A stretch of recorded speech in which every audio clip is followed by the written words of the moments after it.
I, Paul Mount, and my world of stuff. Welcome to it.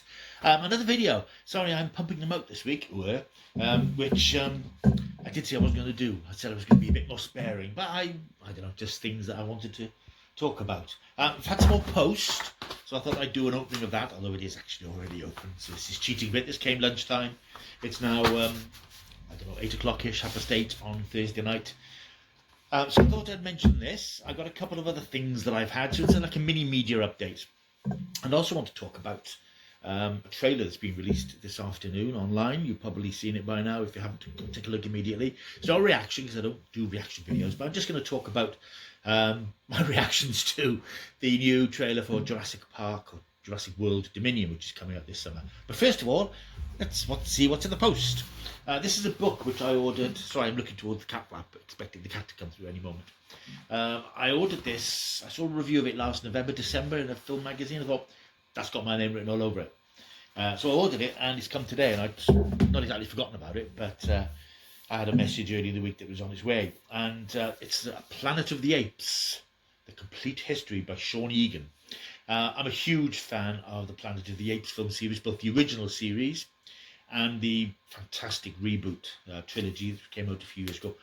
Almost perfect trilogy of films. If you've never seen them, track out Dawn of the Planet of the Apes, Rise of the Planet of the Apes, and War of the Planet of the Apes.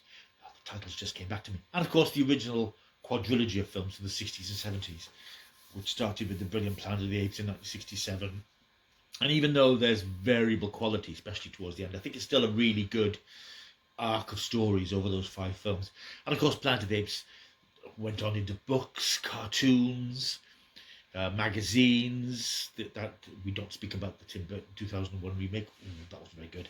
But this book is the whole history of Planet of the Apes, the saga from Pierre Boulle's original novel Monkey Planet, which came out in the early 60s, right through all the films and all the spin-offs and the reinventions. And it's as the book says, as the back cover says, it explores every aspect of this phenomenon, from books to films, comic books to television shows, video games to merchandise, providing an overview that is truly definitive.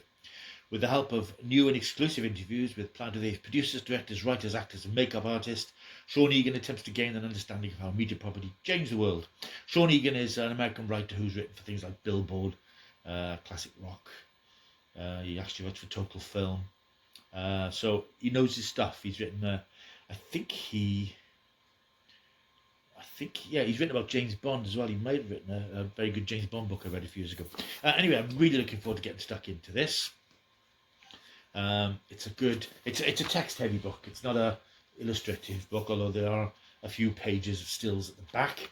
But it's text, and that's really what I'm interested in. I really like digging into the history of these things, especially a franchise as beloved of this. It's a terrific book, and I really can't wait to get stuck into it. That came today. I'll be reading that over the weekend. I've had a couple of other bits in the last 2 days. I'll show you this first of all. This is The Doctors, the latest in the collection of real-time classic archive interviews with, unfortunately, many long-gone heroes from the worlds of classic Doctor Who. I'm very lucky I get sent these as review copies, so thank you very much to Real Time for supplying me with these. And you'll find the reviews on the Starburst magazine website. This is the Patrick Troughton Years volume. I've just recently watched Tom Baker Years volume, which I think is volume 1, which gathers up interviews with various stars, writers, producers, etc. As I say, a lot of these people are no longer with us. This interview material was conducted for Real Time when they did their Mythmakers series back in the 80s, 90s, and I think they still do them actually when they talk to Doctor Who alumni. And of course they've got a massive backlog of these interviews which are now being released on DVD. This one is the Patrick Troughton Years, as it says, and has in-depth interview with Sean Sutton, who's the head of drama at the BBC, Victor Pemberton, who's the script editor, and he wrote the classic Fury from the Deep, Derek Sherwin, who's the script editor and producer for a while, and also featuring people like Innes Lloyd, Peter Bryant, Michael Craze, and various other people who are, like I say, most of them aren't with us anymore. So these DVDs are really a very important historical record of the history of Doctor Who in their own words, of people who aren't around anymore. So if you've never picked up these, pick them up online because they really are a valuable resource. I've also had a magazine. As I've mentioned before, as you saw from yesterday's Thunderbirds video, and the fact I'm still wearing the same t-shirt, it's the latest issue of Andersonic, which is the fan magazine of the official Jerry Anderson fan club. Not to be confused with Anderson Entertainment, which is run by Jamie Anderson. This has been going for years. This is issue 27 of their occasional magazine. In fact, the last issue came out in 2020, so there is quite a long gap between issues sometimes. It's very much an old school sort of fanzine, but very nicely produced. Runs to 44 pages, and it has a lot of in-depth and often quite fun articles about Jerry Anderson Productions, reviews of merchandise, reviews of episodes, archive interviews, and they started doing a new exclusive comic strip, which they do this. They've just done a UFO comic strip, and now they're doing a new Stingray strip. So it's a nice little magazine. It's only a few quid. If you're interested in getting it, you can find it on eBay. If you type in Andersonic, there's always the latest issue available there, and sometimes back issues as well. That's the latest stuff that I had there, but I particularly wanted to show the Planet Apes book, and I might do a little bit about that when I've actually read it.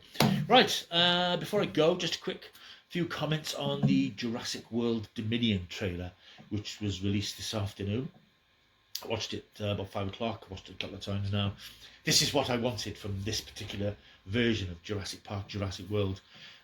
Obviously, but I don't give you an essay about the history of the Jurassic Park franchise, but it started in the 1990s when Michael Crichton wrote the first book, which Steven Spielberg adapted into a phenomenally successful film in 1993. We've had sequels. We had 2 sequels to Jurassic Park, and there was a gap, and then the whole franchise was reinvented and continued with Jurassic World a few years ago, and Jurassic World Fallen Kingdom, which came out 3-4 years ago, which I was disappointed with because it was sort of 2 films jammed together. It was a classic Jurassic Park, then it tried to be a sort of a haunted house film, and for me it didn't really work, and I think there was some plot problems and dialogue problems which I found a bit difficult to reconcile. You'll remember that at the end of the film the dinosaurs were on the loose, and I think the last shot we saw, if I recall correctly, was a pterodactyl landing on the Eiffel Tower, and this obviously picks up from that. The trailer has been released today. Makes me so excited for this film. This is the summer film that I really can't wait to see. I think it's out June the 10th, assuming that's the American date. I'm assuming it'll come out around the same time here.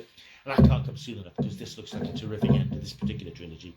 As we know, all the cast are back. We've got Chris Pratt, Bryce Dallas Howard, and of course we've got Sam Neill, Laura Dern, and Jeff Goldblum back from the original Jurassic Park franchise. So it sort of ties everything together. The story seems to be now that the dinosaurs are loose all over the world, and from what we can see from the clips, which look awesome, there's some fantastic stuff. I mean, dinosaurs running riot in looks like the streets of Italy. Tomorrow with another vid, because it's a cinema trip again tomorrow. I'm off to see Uncharted, which is the new adventure film starring Tom Holland and Mark Wahlberg. I know this is based on a series of computer games, and although I've been a friend of mine who's big into computers has sort of tried to explain to me about these things, I'm afraid it's a case of in one ear and out the other, a lot of stuff, because I'm not a gamer. It doesn't mean much to me, but I know broadly what this is about, and I know there's been a bit of controversy about the casting of Tom Holland, who's much younger than the character in the games. But I'm just going to go into this to see an adventure film without those preconceptions from the game, and probably for me that's the best way to see it. So I'll be reviewing that tomorrow. I'm going to do a usual blog where I'm going to trundle out in the car, grab a bit of breakfast, that's the plan, and pop in to see the film in the morning and get a review up early evening. So that's the plan for tomorrow. Look out for that one. And you know what they say, don't you? So I'll see you next time. Just keep taking the stuff.